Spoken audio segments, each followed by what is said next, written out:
Solving a linear equation, fractional forms with monomial numerators. All right, this is a topic that you're really going to want a calculator for because there's going to be some fraction math that is a little more tedious if you're doing it by hand. So just fair warning, have your calculator ready to go.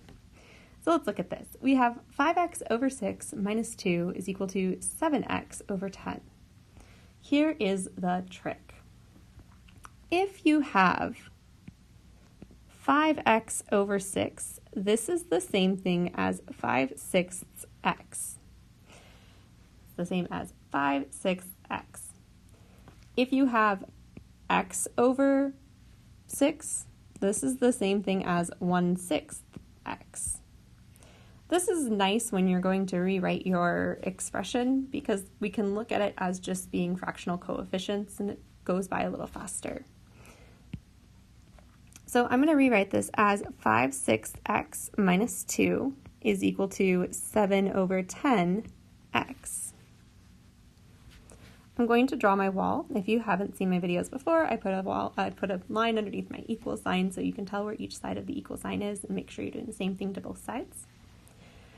Now, I have a minus 2 and then I have x's on both sides. Since there are x's on both sides but a number only on one side, I'm going to let the number stay where he is and move the 5/6 x to the other side. They're fractions, so oftentimes people get scared, but these are just, we're going to deal with it just the same way we've dealt with variables, solving for variables in the past.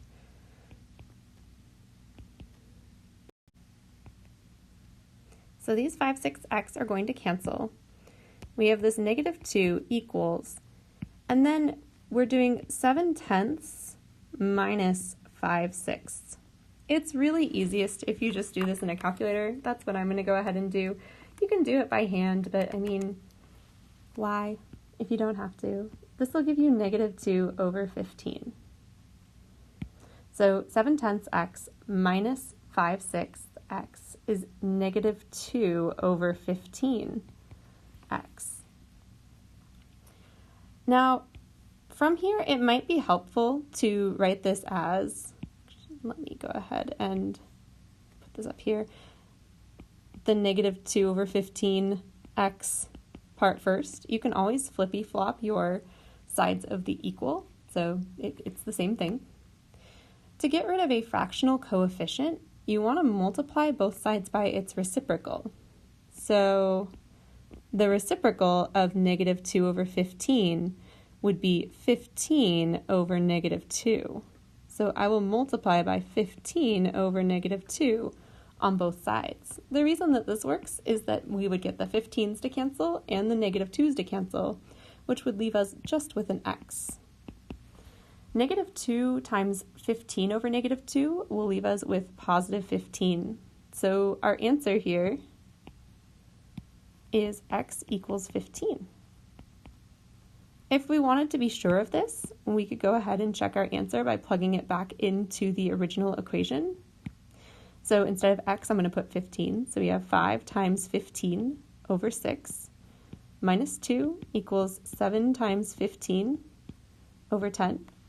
I'm going to go ahead and just use my calculator to do 5 times 15 divided by 6, and I get 25 over 2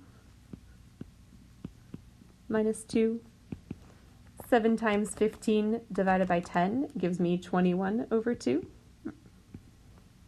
And then 25 divided by 2 minus 2 gives me 21 over 2. So it's a little more tedious. You could also do this in one step on your calculator. But we have the right answer because we checked it and all the math works out there. Let's go ahead and do another example. So here, we have y over 3 plus 4 equals y over 5. What I had said before, you should rewrite these as fractional coefficients. Y over 3 is the same thing as 1/3 y. Let me draw my wall here. Plus 4 equals y over 5 is the same thing as 1/5 y. Much like last time, I'm going to move the y over to the right-hand side because we only have one constant and he's already on the left-hand side, so it's no big deal to just let him stay. So I'm going to subtract 1/3 y on both sides. These 1/3 y's cancel. We have 4 equals. Now, on my calculator, I want to do 1/5 minus 1/3. I'm going to get -2/15.